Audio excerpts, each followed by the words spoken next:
Manager. Pursuant to Governor Baker's March 12th, 2020 order suspending certain provisions of the open meeting law, General Law, Chapter 38, Section 18, and the Governor's March 15th, 2020 order imposing strict limitation on the number of people that may gather in one place.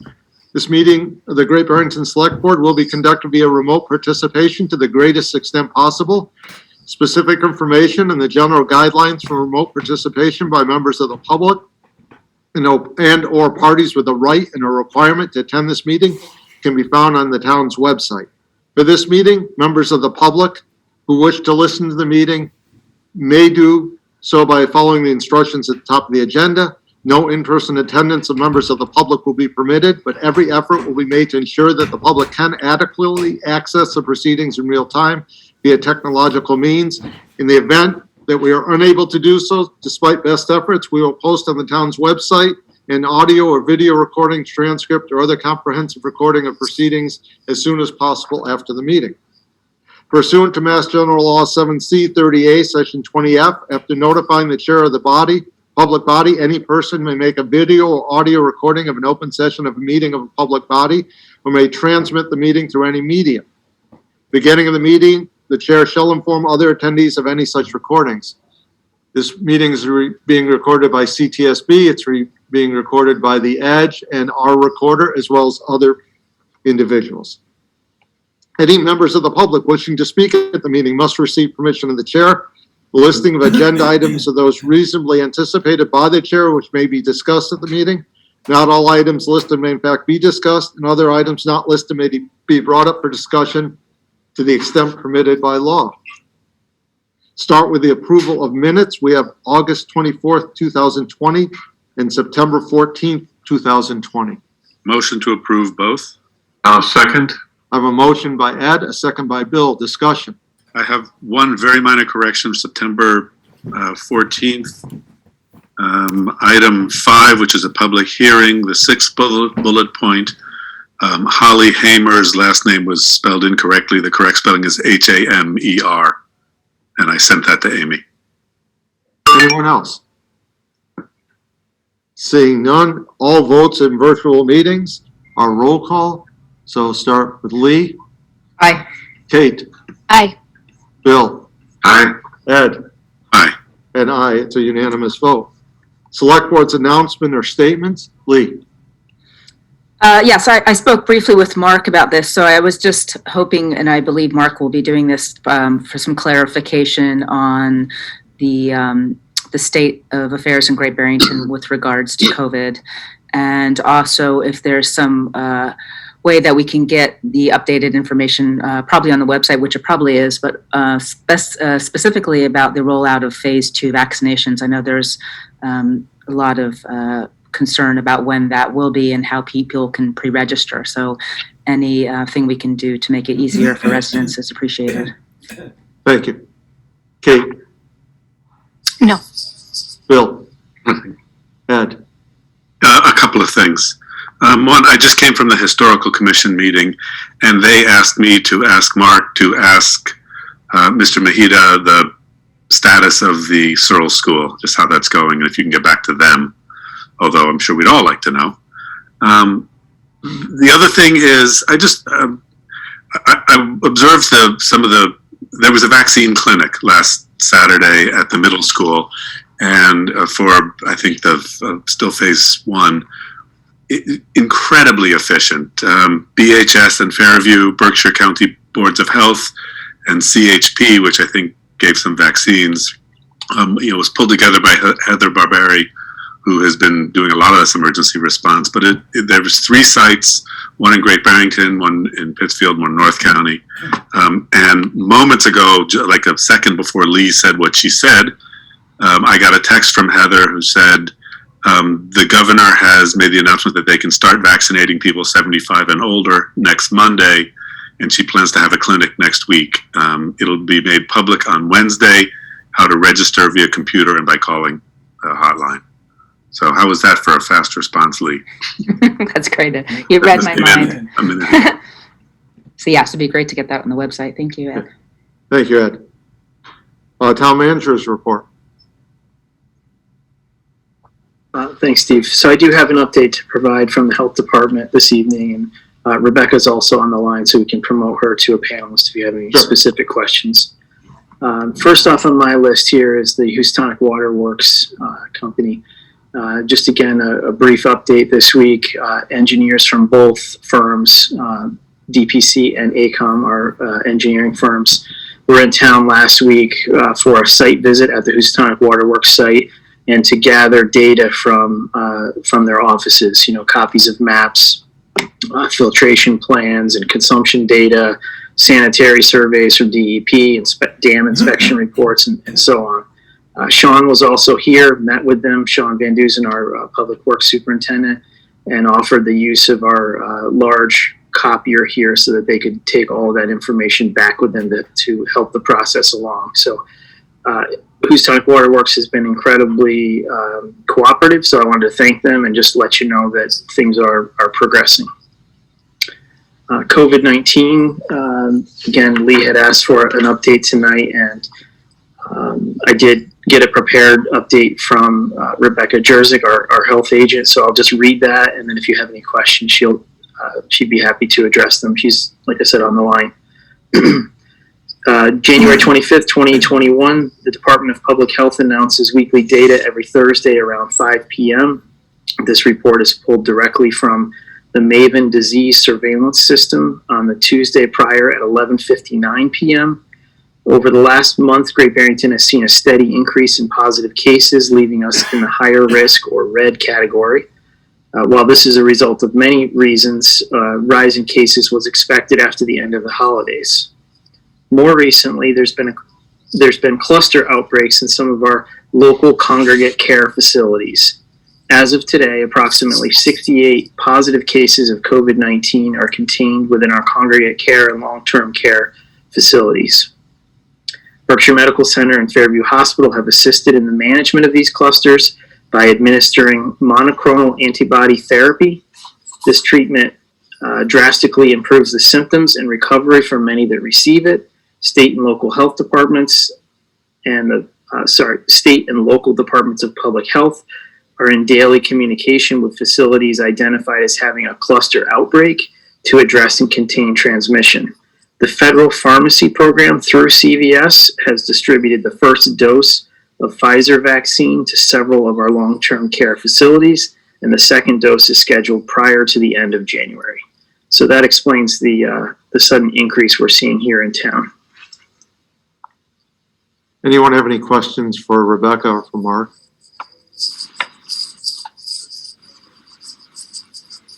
I just had a question. Yeah, go ahead, Lynn. So there was some confusion whether Fairview Hospital was taking in COVID patients. And I'd just like to clarify that, or if they were to go straight to BMC. Rebecca, do you want to answer that? I know the answer, but prefer Rebecca answer it. Hey, yeah, Steve, you can supplement if you'd like, but yes, Fairview Hospital has had capacity right along since last March to take and keep COVID patients. I know that they're not keeping the critically ill patients, but they have plenty of capacity and have been doing a marvelous job with treating coronavirus there. So for a resident that has symptoms, they just call the hotline and then, or do they call before they come in? Or if you just kind of walk us through if someone is feeling, sick and hasn't had a test, and if there's any protocol they should be following. Yeah, if we don't want to delay going to the emergency room if you're feeling ill, because it could worsen. But yeah, so it's always best to give the ER a heads up. So that way they put the proper PPE in place and just so I'm getting a bit of feedback.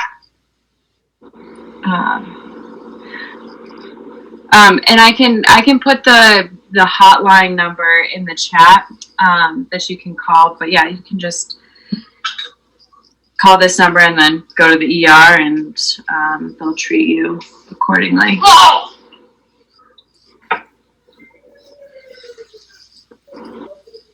Rebecca, we have the chat feature disabled, so if you could post that on your webpage, that would be great.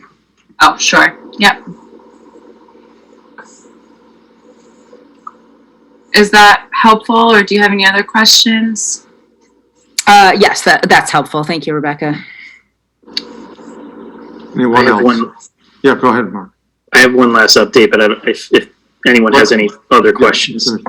I think we need to be clear that what Rebecca said is totally accurate, but Fairview is perfectly safe if you have other symptoms. What we were seeing early on in this pandemic is people who were sick with other maladies, whether it be heart disease or whatever it was, were afraid to go to hospitals. And that was making them sicker by the time they did go. But any hospital is perfectly safe to go to. And I urge people who are sick enough that they think they need hospitalization or at least to be seen by a doctor to go to their nearest hospital and not be afraid of catching COVID.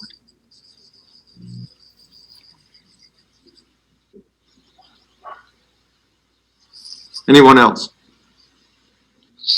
Mark, go ahead. Okay. Like I said, one last update. I just wanted to take this opportunity to announce that a new intern will be working with us for the next 5 to 6 months.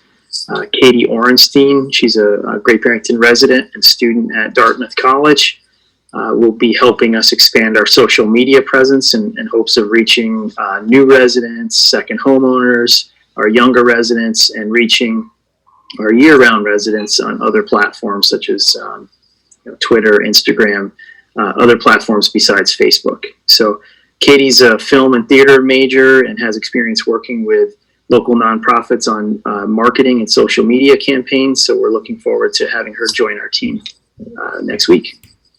That's all I have. Thank you. Licenses and permits. Recommendation to the ZBA, Zoning Board of Appeals, on the special permit application from Frank Leonard Merchant and Ruth Ann Merchant for the expansion of a non-conforming home at 73 Castle Hill Avenue, Great Barrington, filed in accordance with section 5.3, 5.5, and 10.4 of the zoning bylaw. I believe. Steve, yeah, Yes. I have to recuse myself. I'm an abutter. Okay, thank you. So Lee is recusing herself. We do have their attorney on the line here, and he should be able to talk. Right. I just Go right ahead. unmuted myself. Can you hear me? Yes, we can. Good evening, members of the select board. My name is David Schreier. I'm an attorney with the law firm of Cooley Schreier at 1380 Main Street in Springfield. We represent Frank Leonard Merchant and Ruth Ann Merchant, the owners of 73 Castle Hill Avenue, in their petition before the Zoning Board of Appeals for a special permit. The planning board heard this matter at their last meeting, and they have voted to recommend it to the Zoning Board of Appeals. I do not have a copy of their written recommendation, but I understand that there are some minor non-substantive conditions that they have added to it, which our clients have no problem with and approve. I have with me also online and intending to participate, both Mr. and Mrs. Merchant, Craig Okerstrom Lang, and David Parsons of Green River Design, who will discuss the specifics of the new structure which is proposed. This is a non-conforming use because the northerly boundary line is 11.2 inches rather than the 20-foot sideline setback, which is required by the current zoning bylaw. I believe that's 11.2 feet. Yes, 11.2 feet. I'm sorry, 11.2 feet. Based on a 1905 Barnes and Farnham map, which the town planner located, the structures the current structure was already on the property at that point, and the zoning bylaw didn't come into effect until 1932, which therefore makes this a legal non-conforming use. Section 5.3 of the zoning bylaw provides that the Board of Appeals may grant a special permit. I'm sorry, what? Oh. That's me. I'm sorry. I forgot I was. Not a problem. Pursuant to section 10.4, to reconstruct, extend, alter, or change a non-conforming structure, only if it determines that such reconstruction, extension, alteration, or change shall not be substantially more detrimental than the existing non-conforming structure.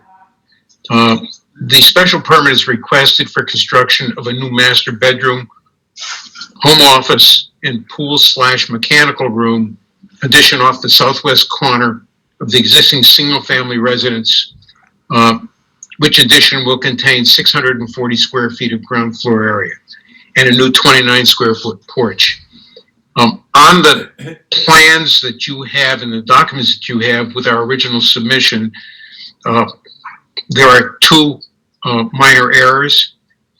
First of all, the land coverage was incorrectly calculated, including the in-ground swimming pool, for which a building permit has already been issued, at 19.9%. In fact, the lot coverage will be much more favorable at 15.4%, because the structures will total 2,208 square feet. There is also a typo on the north setback. It should be 20 feet. Other than that, what you have, I believe, is 100% correct. Before you go ahead, I'm going to let Garfield I want to see what, he has his hand raised. I want to see if it's a process question. If it is, I'll allow him to ask it. If it's an opinion, I'll wait till we're almost done. Garfield, go ahead. Garfield, just unmute yourself. And this is a good time for me to say, if you're muted on a phone, it's raise your hand to *9, and then to unmute, it's *6. Garfield, go ahead. That was an accidental raising of my hand. So Okay, I respected you enough to recognize that. That's Thank you. Garfield. I appreciate that. Okay, go right ahead, Mr. We're back on? You're back on. Kate, she's adorable.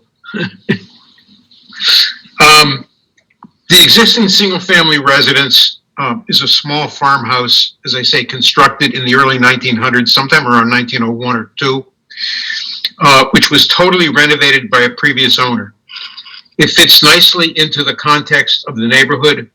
The proposed addition will mimic the existing main house in all respects, including roof, siding, windows, color tones, and scale. We believe that the structure has been carefully and tastefully designed by David Potter of Green River Design. The roof will be raised seam, gunmetal tone, the windows will be black, and the siding will be white. In particular, the addition will not increase the non-conforming nature of the structure, and therefore will not be substantially more detrimental than the existing non-conforming structure. At this point, I believe that it's appropriate to ask David and Craig to become involved, share the screen so that they can show the select board the specifics of the structure and the landscaping. That's fine. David, Craig? I'm here. Craig here. Which one? David, you want to go first? I can, Mark. Can you pull up the drawings? Chris can, I think. Or Mark here? Okay.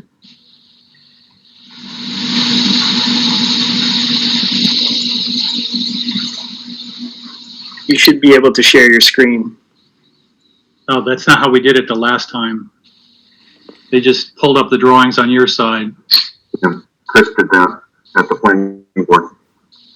Well, Do you have the drawings, Craig? This is Chris. The board has the drawings in front of them in their packet. And starting, I think, on page 18 or so of their packet. And you folks could probably walk them through it. Alrighty. David, why don't you go first? All right. Well, if you look at drawing SP, my drawing package, there's an existing site plan and the proposed site plan. Existing site plan is taken from the survey done by Mike Parsons. So it's showing property lines, setback lines, shows the structure non-conforming on the north side of the building. Not only is the back porch, but the residence itself is non-conforming. A portion of the front porch is non-conforming, but that's an exception. So the proposed site plan, all we're doing is adding an addition off the southwest side. We're within setbacks on the addition. It's showing the pool. We had originally included the pool in our structural requirements, and we were told at the last meeting that pools aren't required as structure, so that helped our numbers. We're adding a driveway extension to the back of the house for parking for 2 cars. And there's landscaping going up and down between the pool and the house. It's a hilly site. That's all just a dry laid landscaping. If you look at the page A1, it's just floor plans.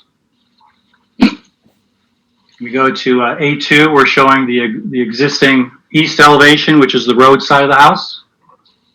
And then beneath that is the existing elevation with the addition behind it.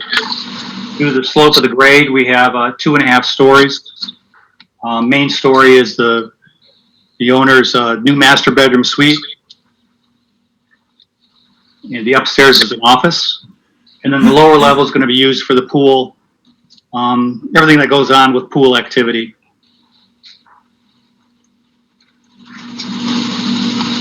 Next page, A3, is the south elevation. So we're showing the existing elevation at the top. We're showing the addition, which is coming off right off the corner of that sunroom there. That's the gable end of the addition. Materials and roofing are all going to be very similar to what's on the existing house. The house has been completely renovated. It's a really nice old home that's been really nicely redone. It's more of a contemporary farmhouse style now, and we're carrying that theme through. On Victor's old house. Page A4, we're showing the west elevation and then the west side of the new addition. So this would be the closest part to you, the back of the property. There's some slight grade modification to allow the parking area in the back. Planning board wanted us to move the driveway away from the property line a bit, which we said that was fine. And then A5 is showing the north elevation, which is from the driveway side, so you can see the porch that's not conforming there, and off on the right is the new addition. So very similar to the existing house in design, smaller in scale. Everything within setbacks. Everything complies with bylaws, or zoning. So that's our project.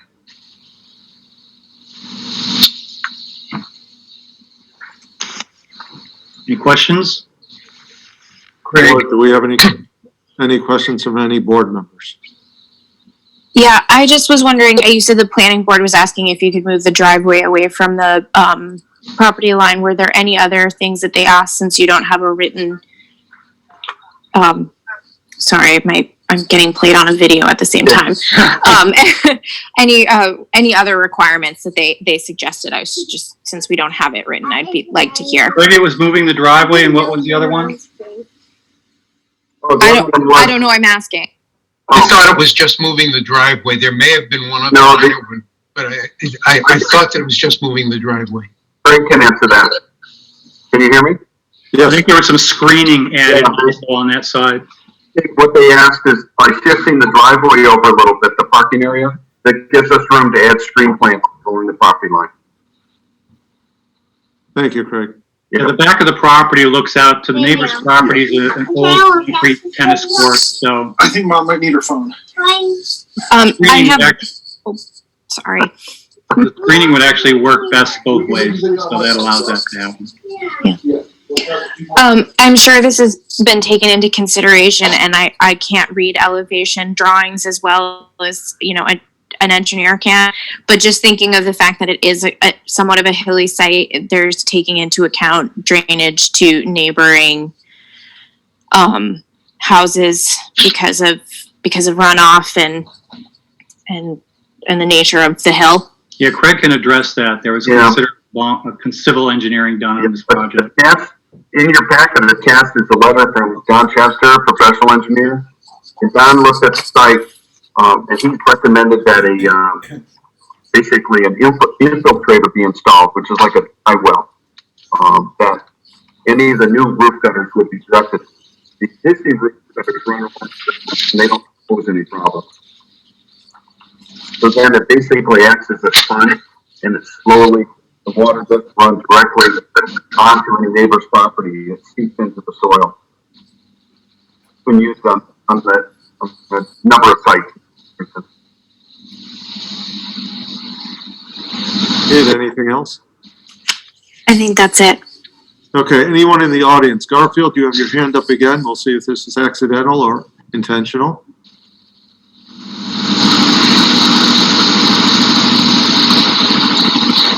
Go ahead, Garfield.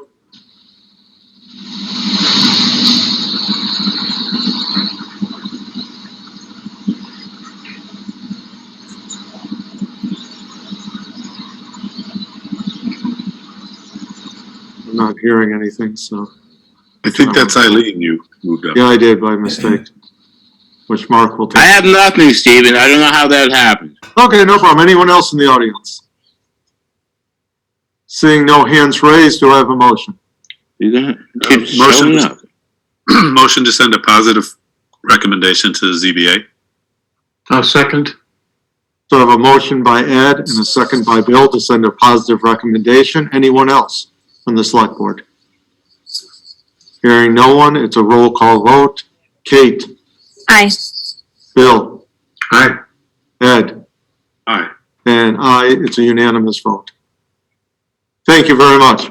Thank you very much. We really appreciate it. Thank you. Okay, I'm gonna move one thing on the agenda. I'm gonna promote, Lucy Prashkar and if I can find who else is here. Peter Taylor. And this is item number 6B, the Regional District Planning Committee Budget Request Presentation. And just for the sake of transparency, I am a member of the Regional School District Planning Board. Lucy, Peter, go right ahead. If you want me to promote anyone else, let us know. Okay, can you hear me okay? Yes, we can. Okay, great. Well, thank you for inviting us tonight. Just to begin, I want to make clear who we are and who we're not. So I am the chair of the Regional School District Planning Board, which is a relatively new entity. It was formed in March of 2020. I am not a member of the Berkshire Hills Regional School Committee. I'm not a member of the Southern Berkshire Regional School Committee. The Regional School District Planning Board is a creature of statute. It was created by the 8-member towns that comprise those 2 regional school districts. And as the statute requires, it's made up of 3 members from each of the 8-member towns.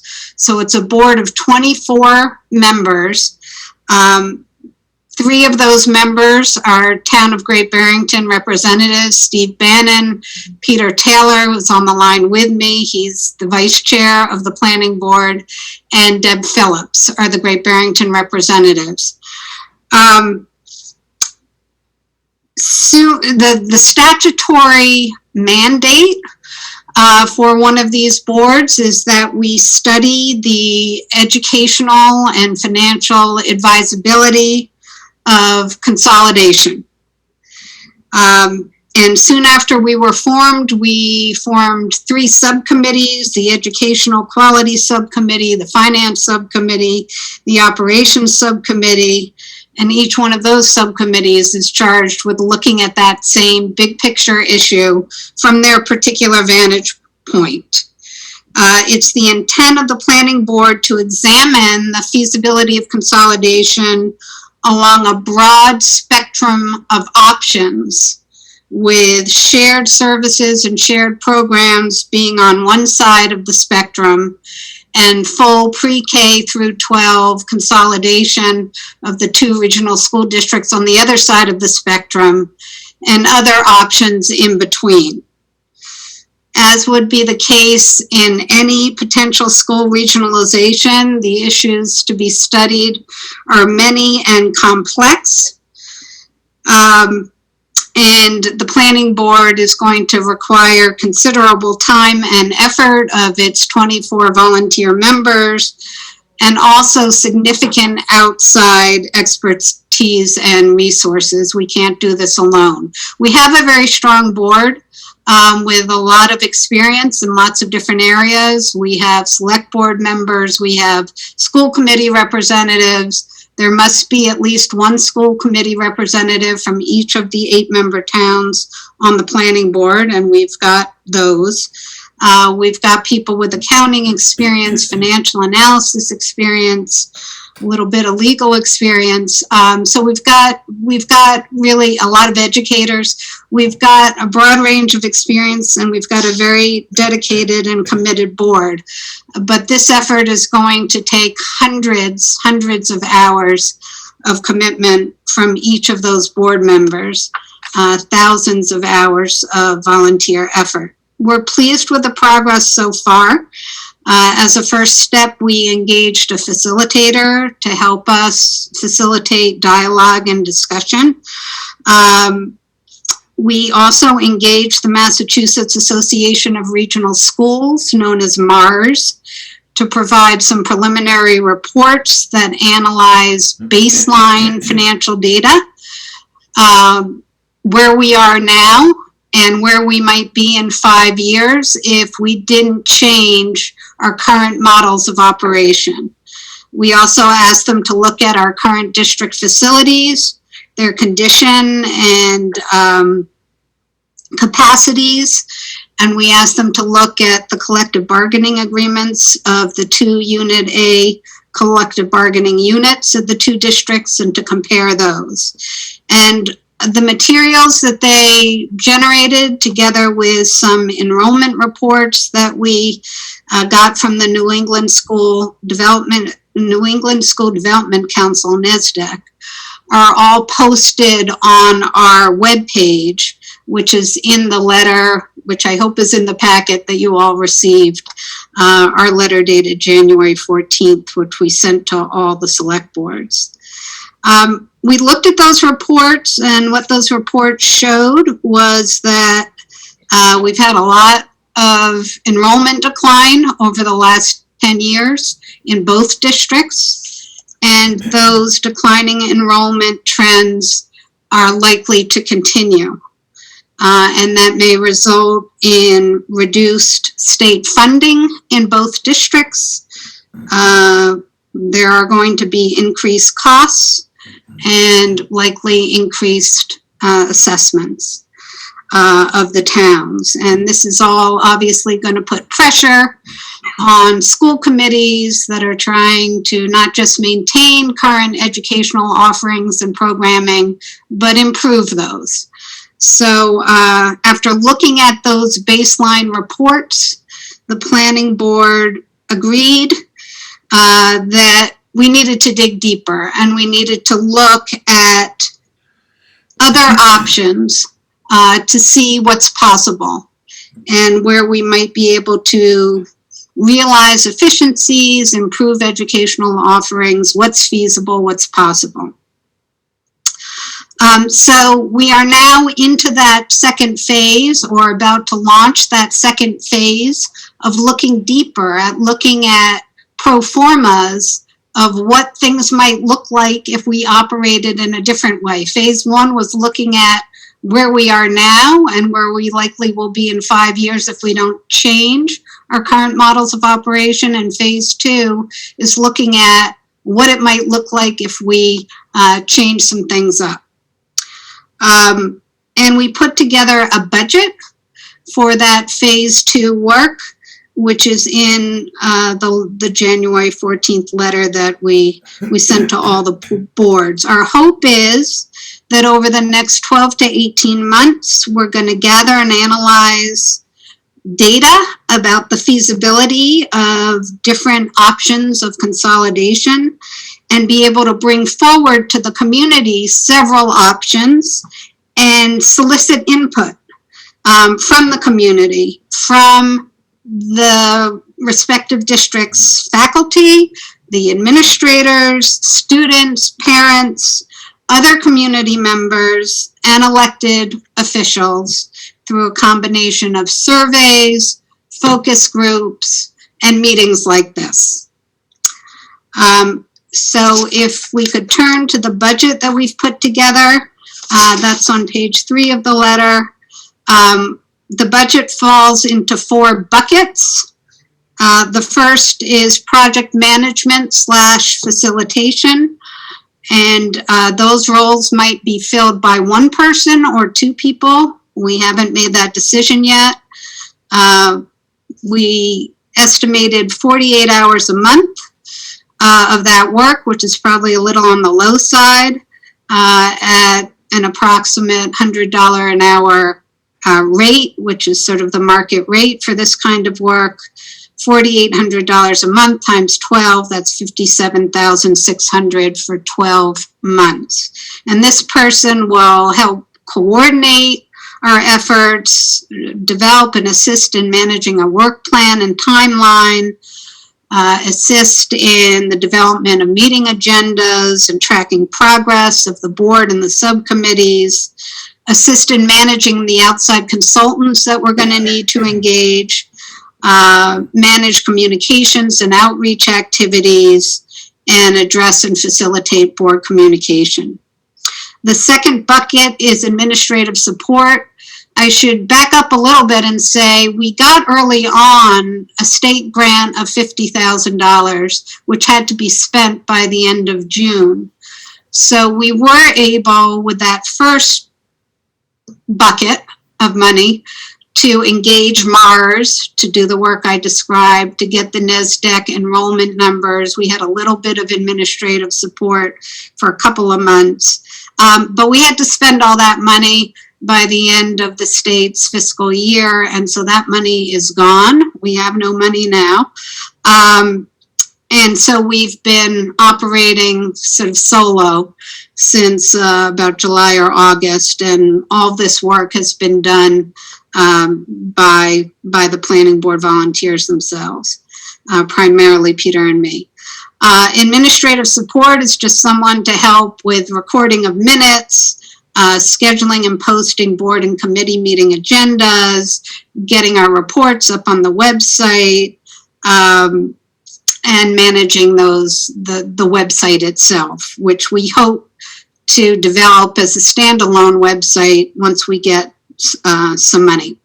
Right now, it's part of the Berkshire Hills website.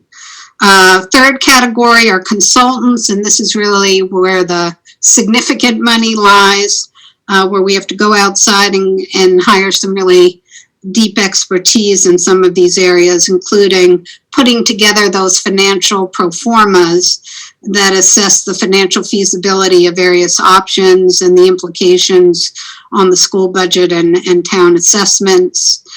We want to bring in someone who can do a literature search of best educational practices that could either be enhanced or perhaps challenged through consolidation. We want to look at it from both sides. We want to put together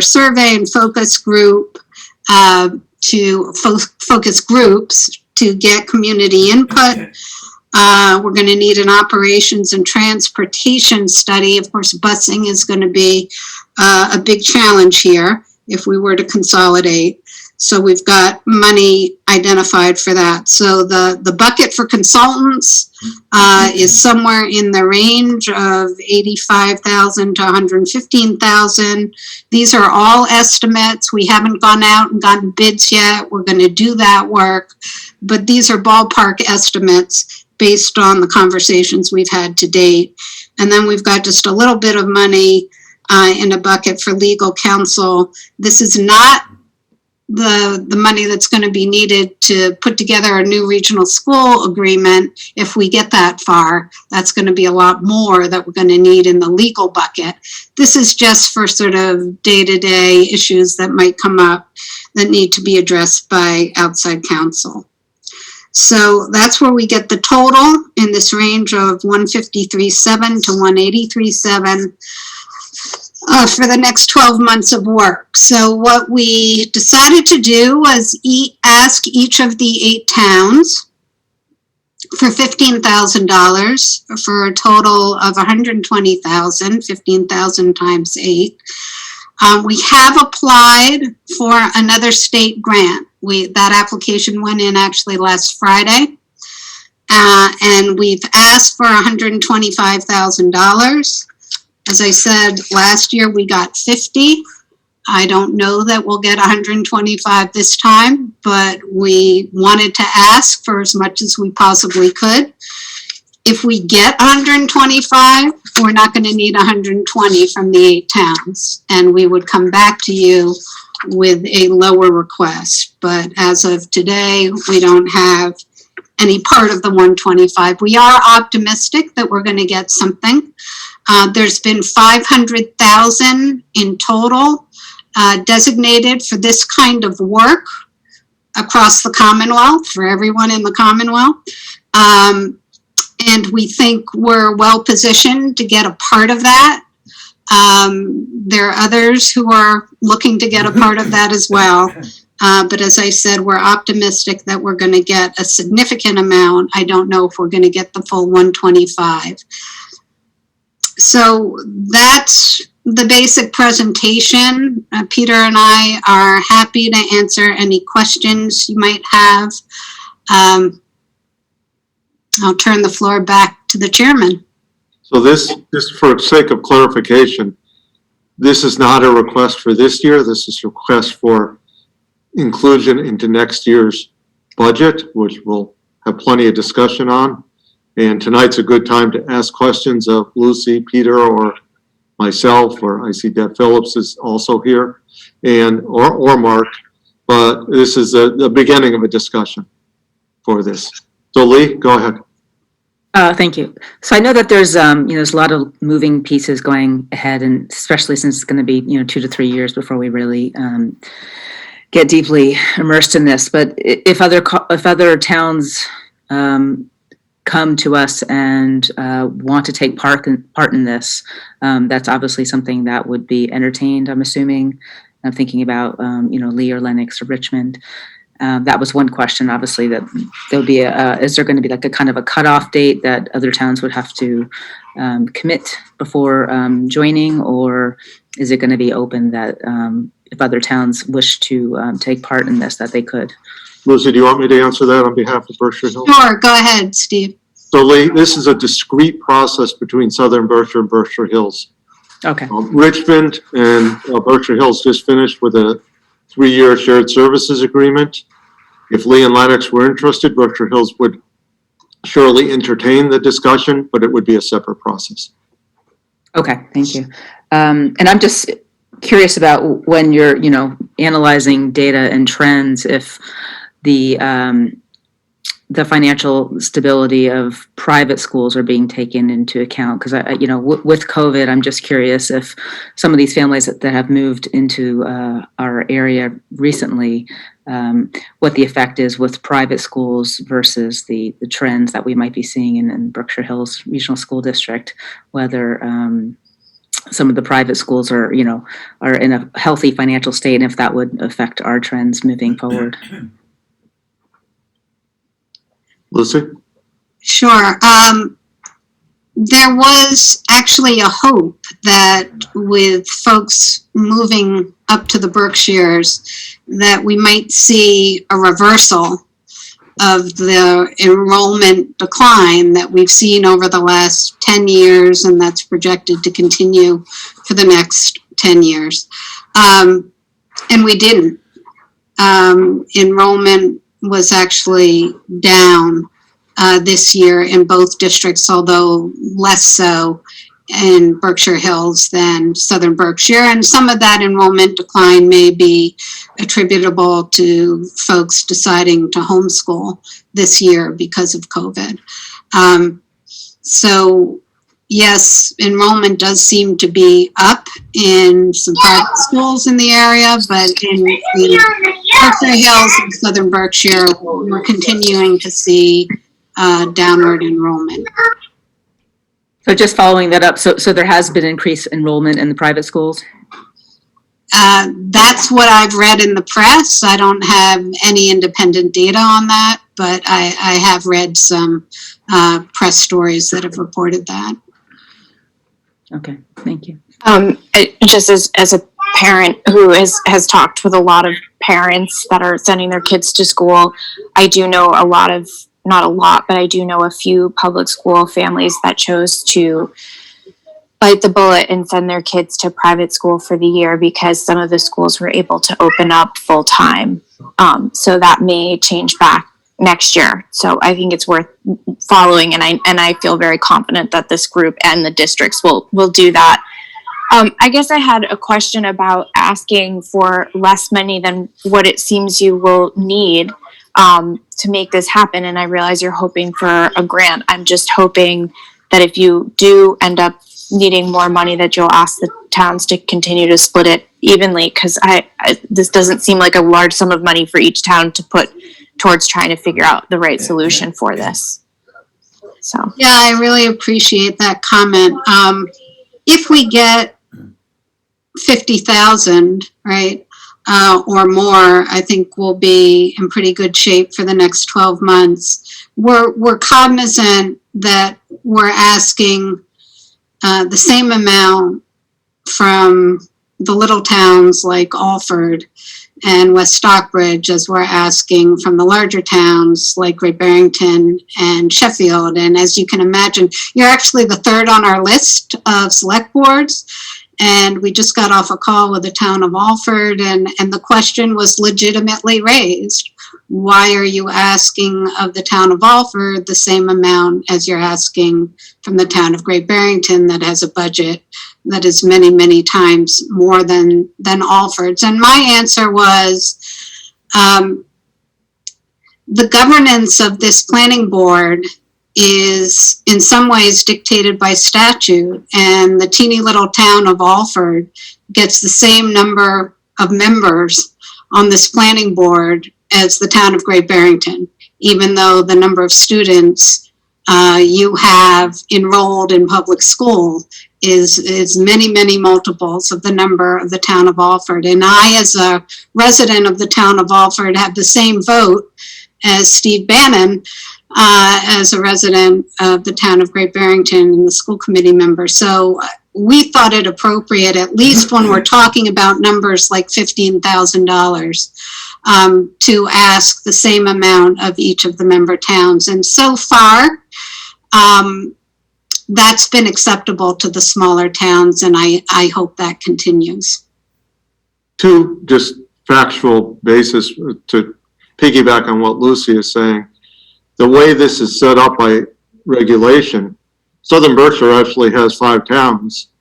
So they have actually more votes. We haven't weighted the votes, but that hasn't been a problem, and I don't foresee that as a problem. It's just an interesting dynamic.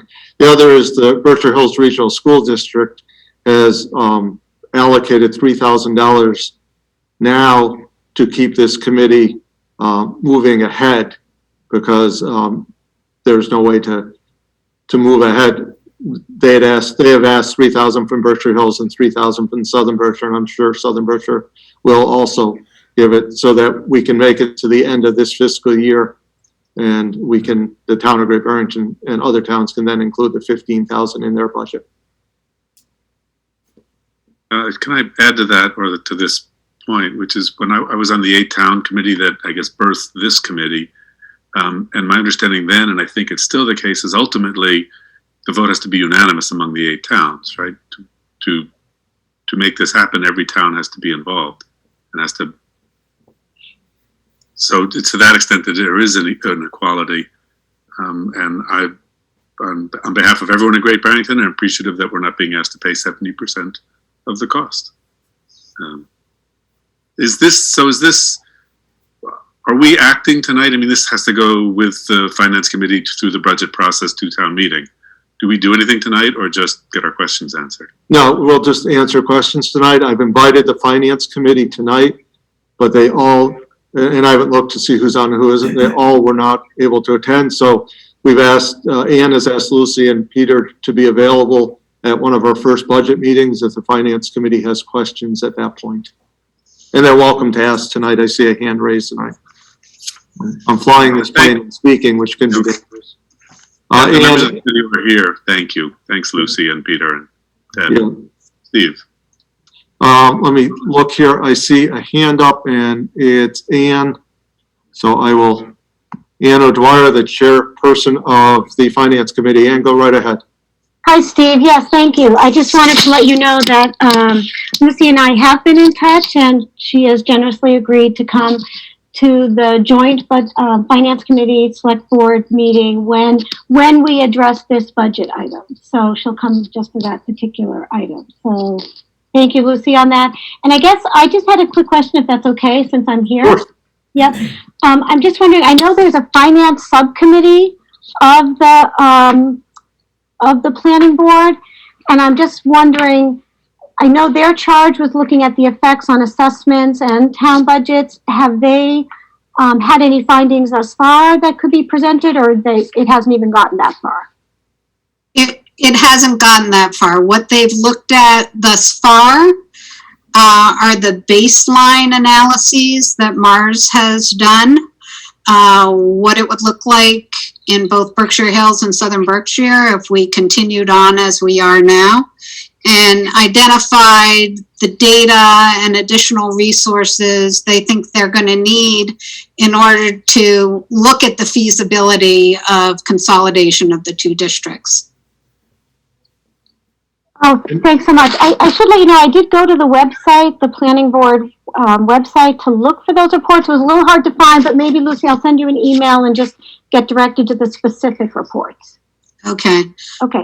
Part of our bridge funding budget was to get our own website so that we could make it a lot more accessible, all these reports. So we're hoping within the next few months to have our own web page where it will be very easy to find. But I will direct you to the specific address where you can pull those up.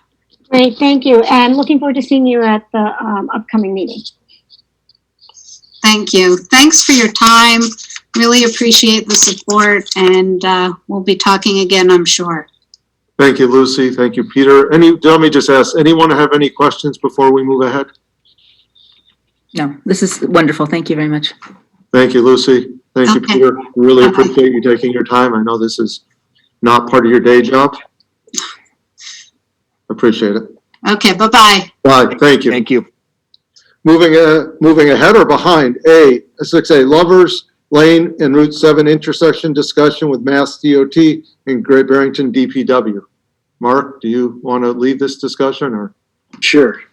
In the meantime, would you promote Francisca Hemming and Patrick Tierney, and also Sean Van Dusen?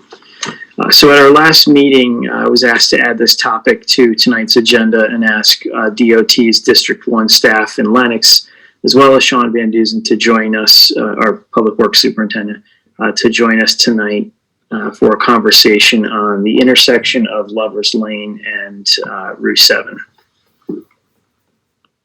And as soon as I find the other two, I would be glad to do that. Mark, feel free to help.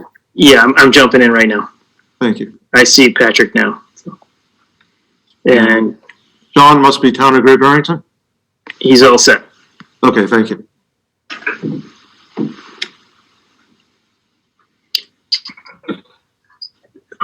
Did the board have any specific questions they wanted to ask to get the conversation started? Lee, I think you may have brought this up. So Yeah, I mean, just, allow you to go first. sure. I mean, just obviously you have a presentation, so I'm anxious to hear, how we're going to address this dangerous intersection. So I'll keep it open.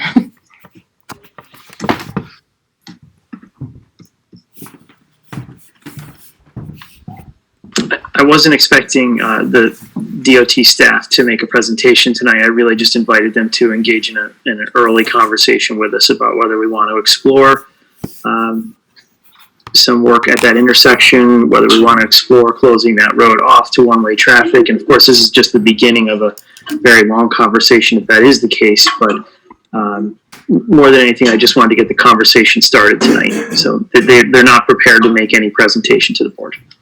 So let me start by repeating what's been said out there, which is maybe it'd be a good idea to close the road entirely at that end. Thus be a dead end from the other side, so you couldn't get on or off Route 7. And it's been suggested that maybe it be one way off of Route 7, so nobody is crossing. Maybe out of Lover's Lane, there would be no left turn. So if we are, so like those three different options. The concern is that there was I think one recent fatality there and many near misses. I know DOT has actual numbers as opposed to just what we feel. So that's what people have been saying. That's probably a place to start the discussion. Why don't we see if either the members of the DOT have any comments that they want to make? This is Francisca Hemming here, District Highway Director. So we did saw the inquiry from Mark and Sean regarding the roadway being set up to a one-way and coming off in the lower road by this school. And you have jurisdiction. Number one, you have jurisdiction over the road. So, whatever you decide to do, we will support it. And at this point, we did look at some of the crash data at that intersection. We didn't have a lot. We don't know about the misses. We also requested additional crash reports if we have more. But the traffic engineer also did an evaluation at that intersection, and we look at the signage, we look at the speed. We really didn't find anything wrong with that. It's, like the side distance was appropriate for the speed limit, and we also enhanced the signage at the intersection. So the way we left it with the conversation was if the town decided to do it a one-way, we needed to do additional signage in Route 7 to make sure that people know what direction we were going, or put some signs prior to that. It will be fine with us. And Pat Tierney, he's our traffic engineer. He's on the line too, and he can tell you a little bit more about the crash history of the intersection and his study, because he did a small evaluation on that intersection. Pat, can you hear me? Yeah, I think I just unmuted myself also. Yeah, okay, good. So we did this intersection's never been on our radar in any of the lists we keep, as far as high crash locations and things of that nature. And, so the incident happened back in December, and, we were asked to look at it. And so I did a little research using, our crash database. And, at the intersection itself, we found, of course, the one that happened in December. And then I believe we only had one other angle type crash, and may have been listed as possible injury. Not a serious injury, but what we haven't seen is the actual crash reports. But, our database, gives us the, all the data we need to see to get the basics. So again, if there's anything, say for instance, that the Great Barrington Police or the state police are aware of that maybe we wouldn't be aware. I don't know if there's anyone from the Great Barrington Police today, or if anybody saw any input from the Great Barrington Police. But again, when we using that crash data, and then when we went out and looked at the intersection, again, it didn't rise to the level that we saw the need to take any action other than we changed around a few signs, and of course we're gonna keep checking it throughout the summer and stuff when the foliage comes back to make sure there's no overgrowth or anything like that there. But so I guess we're just here today to see what the town wants to do, or if they want to push forward with anything, and offer whatever assistance or input you'd like from us. Yeah. Well, I'd like to. Oh, you want to go first? It sounds like you're yeah. saying. So. Go ahead. Sounds like you're saying if you did have jurisdiction over this road. We can't hear you, I'm sorry. Yeah, there's a child. It sounds like you're saying if you did have jurisdiction over this road, you wouldn't change anything. You wouldn't be closing it or making it one way. Is that correct? We would not, and Fran, Fran's the boss. She wants to speak, but my advice to my superiors is essentially, that wouldn't be something that we would drive, because again, there's people that would be affected that are, constituents of the board, and that wouldn't be something that we would want to ram down anybody's throat, because again, there are impacts. So even if we thought that was something that we wanted to push forward, we'd still want to see, the town board of selectmen and elected and appointed officials, be on board and kind of be the driver of the process. So we're open to it, but, we didn't certainly suggest that or come up with the idea. So I don't know if Fran wants to add anything. So, I go along with that. Because one of the important things that you guys have to take into account is how you're going to deal with your emergency response. That was the big thing. So that was my question. I'd be interested to know the negative impacts. So such as, emergency response, how many households will be affected, what's the effect, if any, with bus transportation. But I do feel strongly that we should do something, and that it's worth very, very seriously working towards a solution. I think just going by crash data is not just one element that we need to look at. I know that just from my own experience and watching people kind of navigate that intersection, that is troublesome. Whether they're crashes or not, I don't think we should just rely on that data. But I think it's worth really exploring some, the one-way solution. And then once we get to, how much that would cost in terms of the negative impacts with the budget, then take it from there. So Lee, what I would recommend, and then Kate, I'll recognize you, is that we need to get a meeting of the stakeholders. That would be the next thing we would do. Correct. The neighbors, the school district, emergency personnel, the state back on, the DPW. We need to get everyone into, and I say this pre-pandemic, one room, but in this case, one virtual room, and have a discussion to hear opinions from every group, Great Barrington Police Department. So I would think that would be our next step, would be to have a meeting that's just devoted to this this problem, and to see, we may be able to solve it by making it one way, or Ed gave 3 different ways.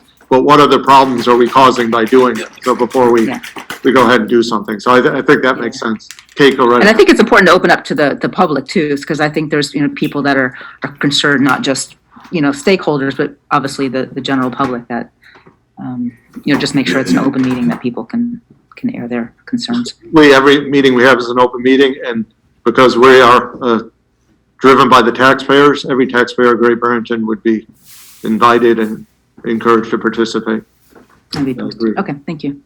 So I guess I was basically going to say what you said, Steve. But I was wondering, because we have kind of recently gone through this process. I guess I have 2 things. One, I would love to hear from Sean, but maybe that can wait if he doesn't have much to add until we kind of meet all together. I apologize. My son's playing with blocks in the room. But I did wanted is a public hearing part of the process of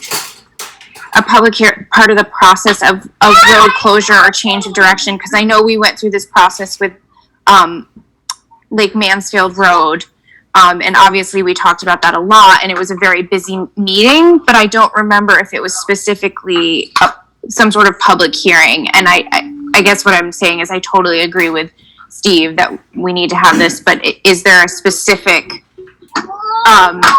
forum type that we need to have to move forward with making changes to road directions?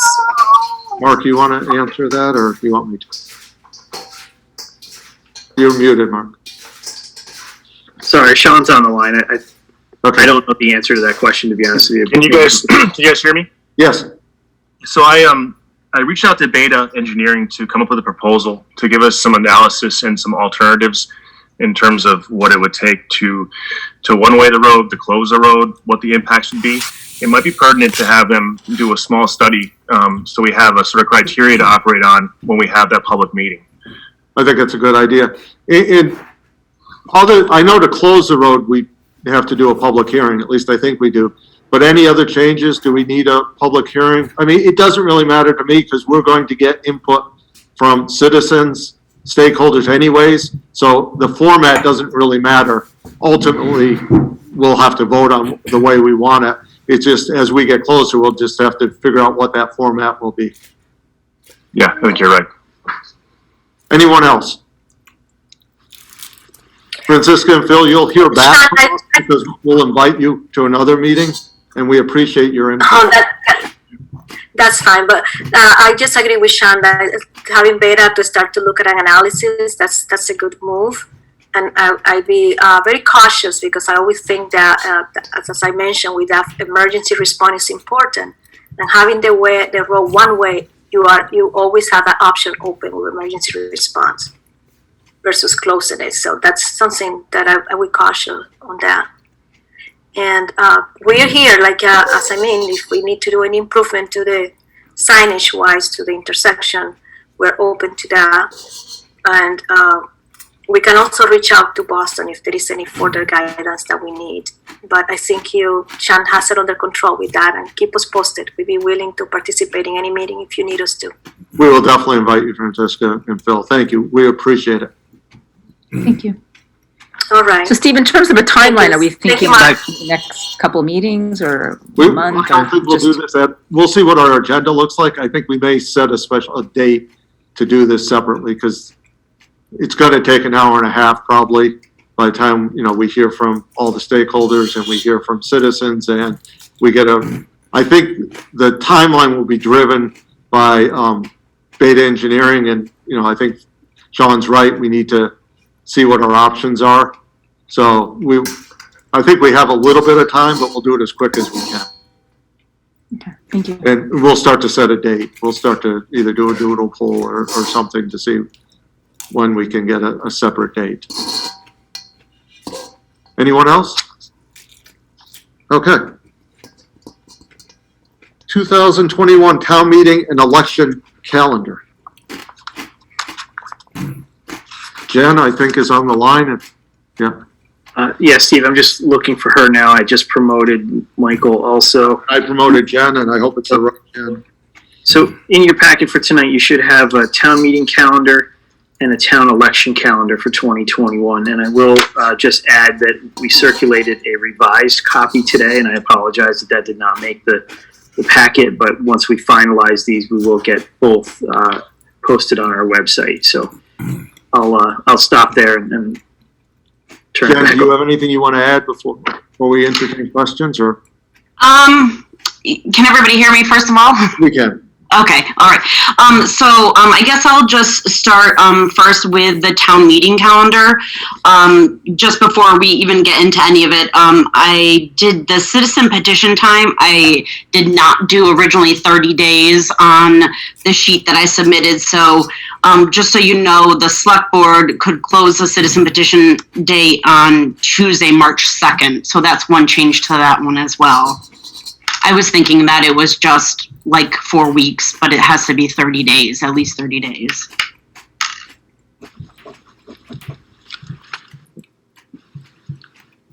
Michael, do you have anything to add to this? Actually, no. I assume that the emergency will still be in effect so that we can schedule a meeting in June rather than a usual May. So one of the things to realize, and Eileen brought this up earlier, that for the town election, and this is tied in, so I'm not on the wrong page. The state allowed us last year to move the town election it was kind of variable. That has not happened this year. The town election is tied to March 11th. So unless we're willing to meet in the very cold weather in early May outdoors, because as Michael said, we're assuming the pandemic will still be in effect. In the very odd scenario, the election will occur before the town meeting. And that will have some ramifications. It's not impossible, but it will have some ramifications. I guess I wanted to mention about the 2-night town meeting. I know we had agreed on doing them both in the same week.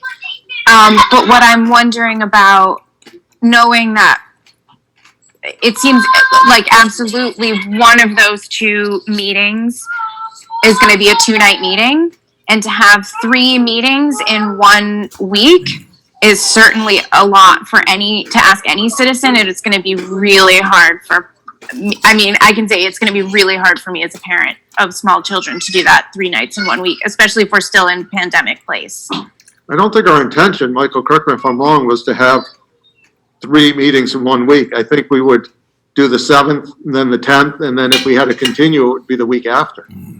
I think that's right. But it depends on how we finish that meeting. I mean, if we run to 2 later, we don't have a quorum, it has to be the next night. Is that correct? So Well, if that's we're right. able, If we do run out of a quorum, we would have to wait until Thursday, most likely. Yeah, it doesn't have to be the next night. It does not have to be the next night, particularly if we have taken the trouble to set 2 nights in advance. Also, bear in mind that our rules will be slightly different this time. At the last meetings, the town repealed the bylaw that they made it much more difficult to cut off debate. And so we might be more efficient, depending. okay. I just wanted to point that out, as we have been seeing our meetings kind of hit that 2-night mark for the 1 night that we planned, that I just kind of want to make sure that we're keeping that in mind. And as much as it's a lot to ask people to come multiple weeks, I think it's going to be easier to do that than like 3 or 4 nights in a row. Sorry. I agree. It's rough. I mean, I definitely think it makes a difference of what's really on the warrant as well. If there's a lot of zoning on there, it might be longer. If there's a lot of citizen petitions, so I think it all depends on the warrant too. But I think everybody's kind of hopeful it'll take place in 2 nights and that's it. Eileen, go right ahead.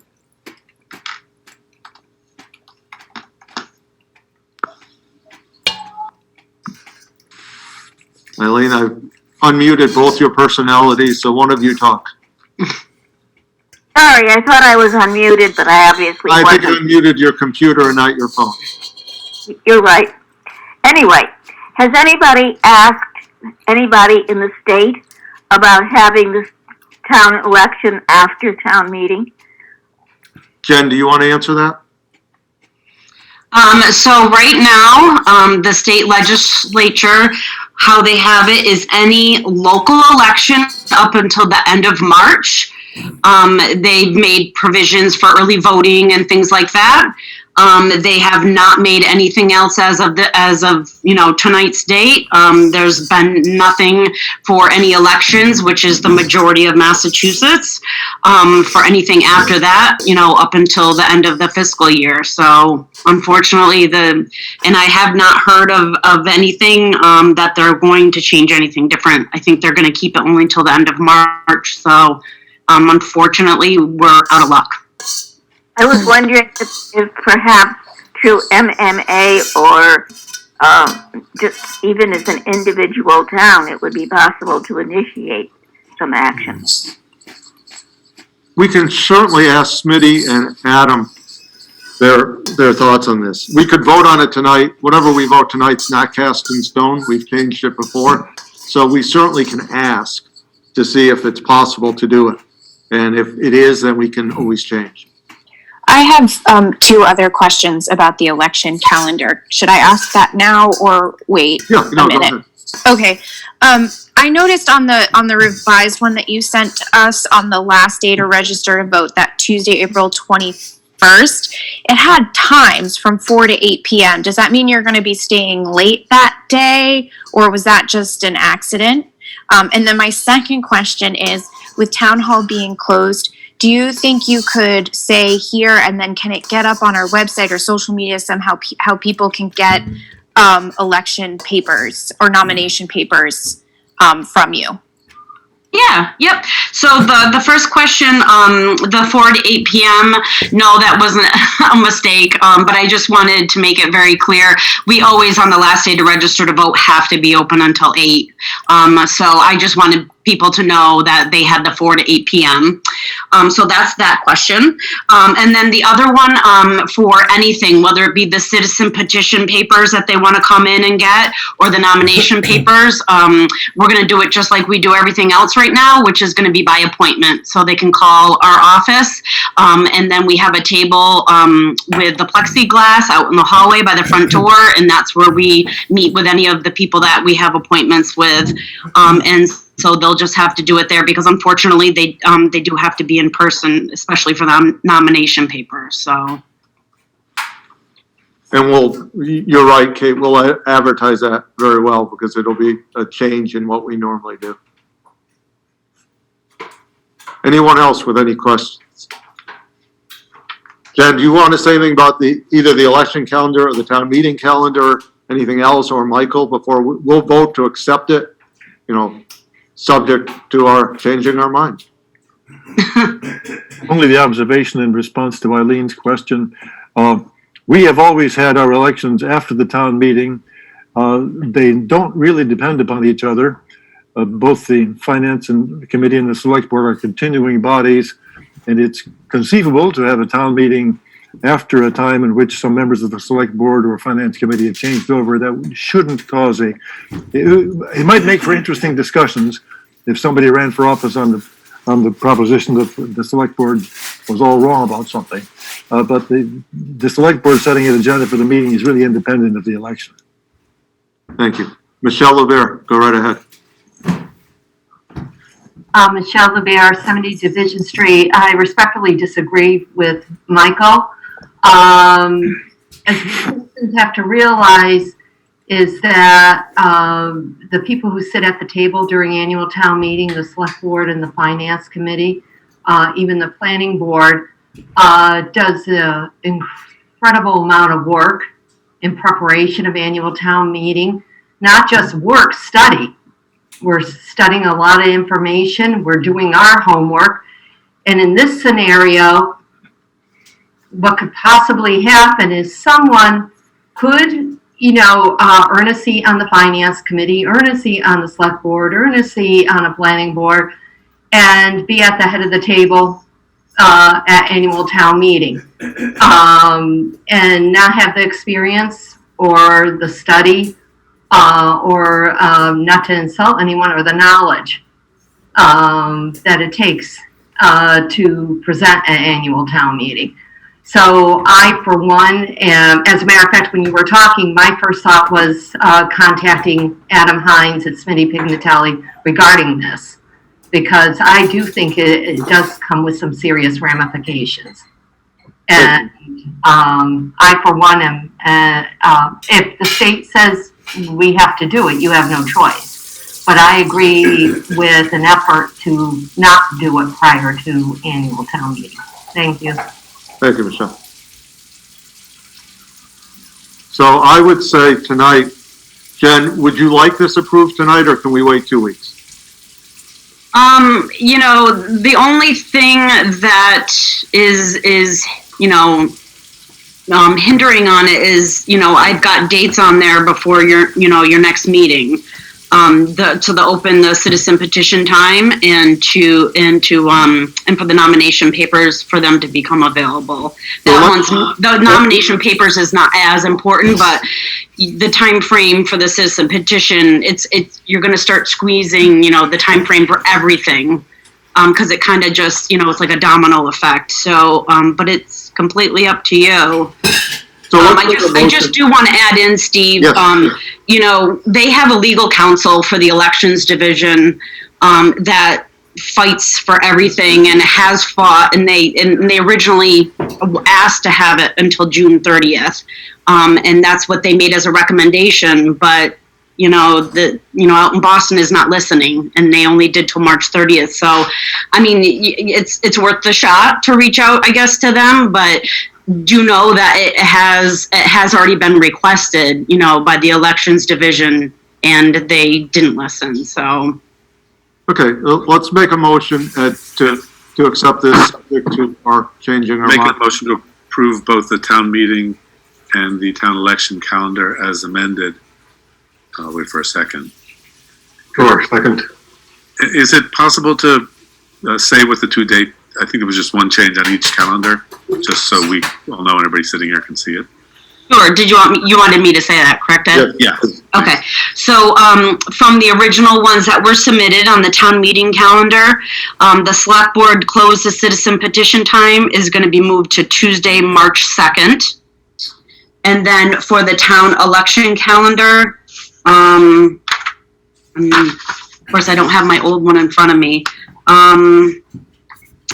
I do believe I had added in the last day to post the warrant was Tuesday, May 4th.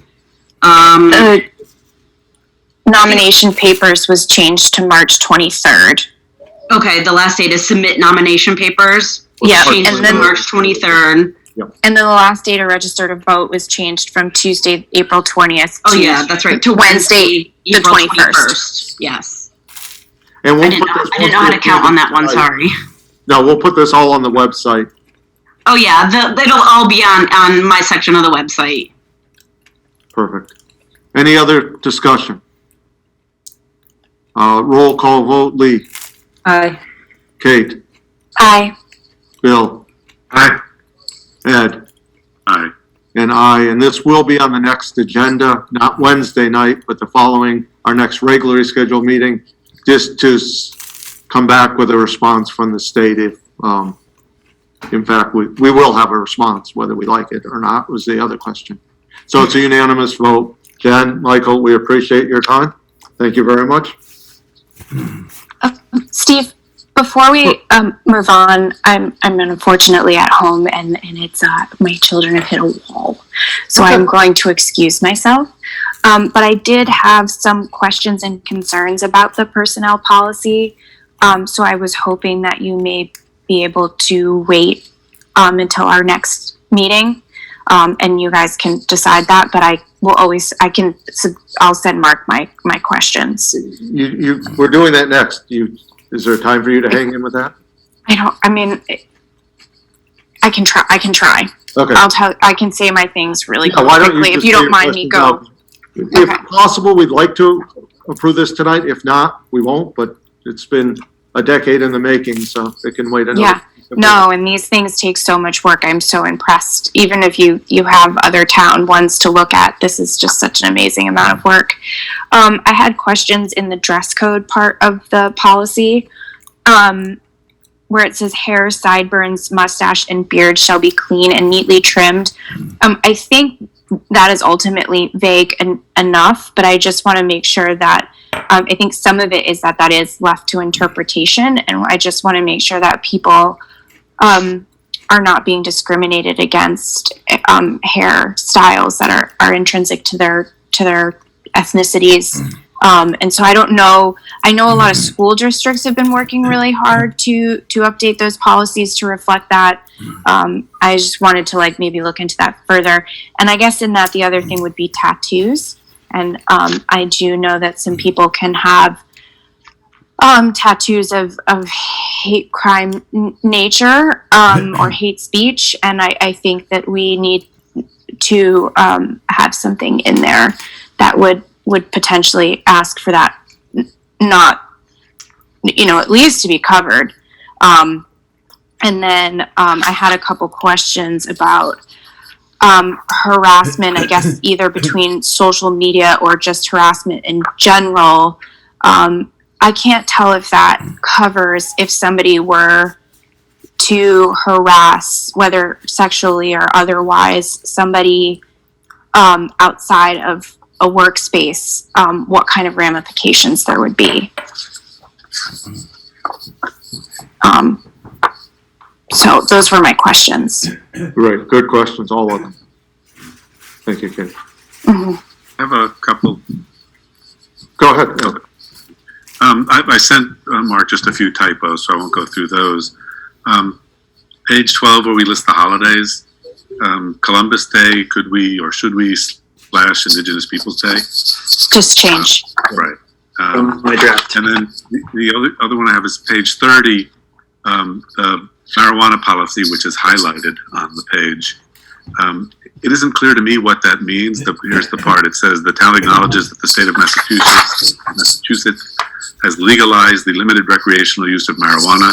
Marijuana remains federally illegal, and the town is required to act in accordance with federal law when enacting this policy. Maybe we want to say something like, for the purposes of this policy, marijuana is considered a controlled substance. Add that to it, just so it's clear. Because I think what you're saying is, doesn't matter that Massachusetts says it's illegal, we still are enforcing the federal.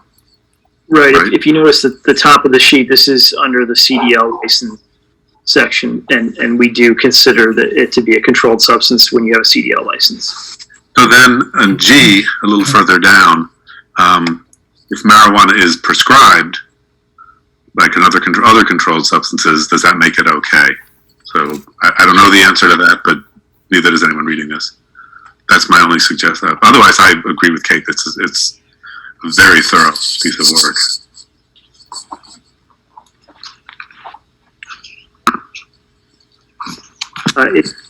If I can just mention, this was a project that was identified as a high priority of the board. Started here, and this is now 18 months in the making, and this is our first major overhaul since 1991. So this is a 30-year leap forward in our personnel policies. And I did want to also acknowledge the work of Karen Fink, our treasurer collector, and Sue Carmel, our finance director. They put an incredible amount of time in this project. This was a grant-funded project, and it's super exciting for us to bring this forward and finally have a policy in place that we as the default HR directors here in Great Barrington, to have in place to guide us through difficult situations that arise from time to time. What is the board's wish? Go ahead. I don't know, what are our options? It's too late to bring this up on Wednesday, right? Right, we're not bringing up Wednesday. It would have to be the first February meeting. I can address the questions that you have come back on the 8th with a revised version, if that's. Is that soon enough? I think your other option is to quickly scribble something now that we vote on. I would feel more comfortable because we're dealing with 3 union agreements and state and federal laws, having an opportunity to bounce particularly the marijuana question off our attorney before I respond to that one. Okay. I was a little under. I said this was a decade in the making. It's 3 decades. I guess 2 weeks would be okay. We'll be just fine. Yeah. Okay, so we will take this up. It will be on our next agenda, not Wednesday night, but the agenda after that. Thank you for hanging in, Kate. Thank you, and thank you to everybody. Have a good night. You too. E, request to subordinate a real property lien from CDBG FY14 Housing Rehabilitation Program. Chris, is this yours or to explain? Oh, sure. Happy to do that. Can you hear me okay? We can. Sure. This is a request, a homeowner who received a grant through the FY14 regional program, which you've seen before. Previous folks have requested either partial or full forgiveness of the liens. This is just a request from a homeowner who they're seeking to refinance their mortgage. The liens are in first position, and they're just looking to make this subordinate to the new mortgage. The CDBG grant program rules allow it. It's entirely up to the town as the program administrator. So this is in the unlikely instance there's a foreclosure or something and not everybody could be paid back. The town would not be in the priority position. Given that you've forgiven other liens totally, this doesn't seem to be a significant ask based on your previous policy positions, but it is totally up to the board on what you would wish to do here. Start with a motion? Sure. Motion to approve. I'll second. So I have a motion by Ed, a second by Bill. Discussion. So they're basically just, they're going to continue to pay the loan back. If they sell the house in 5 more years, they'd pay whatever percentage they would owe. The loan isn't going away, it's just being. Right. But if they sell the house for less than they owe the bank, we don't get anything. That's that's the risk we're taking. Yeah. You're both correct. Yes, you're both correct. Is this a requirement? Why are they seeking to do this? Is this a requirement from the bank, or was this? I'm just curious. Probably. Yeah. They want to refinance at a lower rate. So it'll be a different mortgage that we're behind. The lender probably wants to know that they're first. Yeah. Yeah. Correct. So I have a motion and I have a second. Roll call. Lee. Aye. Bill. Aye. Ed. Aye. And aye. It's unanimous. Thank you, Chris, for explaining that. Sure. Okay. Citizen speak time.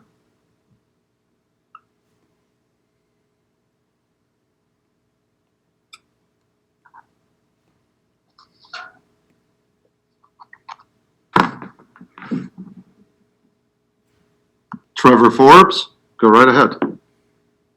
Hi, can you hear me? Yes, we can. Okay, Trevor Forbes, 325 North Plain Road. It would just seem to me that a lot of what we've been hearing this evening, particularly in relation to the annual town meeting and the elections, seem to be designed to be really rather, I would actually almost go as far as to say undemocratic in terms of basically disturbing the whole flow of business, very much the way that Michelle has pointed out. I heard what Michael Wise had to say, and I really do feel that we should make sure that the appropriate process is put in place to allow a proper evaluation of the annual town meeting points. That's really all I wanted to say. Thank you, Mr. Forbes.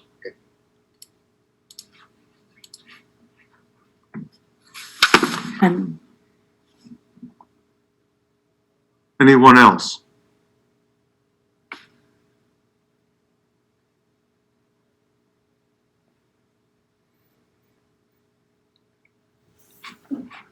Seeing no one, do I have anyone for, let's see, select board time?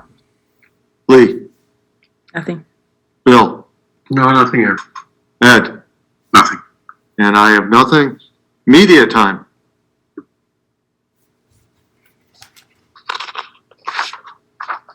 Hearing nothing, by unanimous consent, we are adjourned. Thank you, everyone, for a very good meeting. What happened?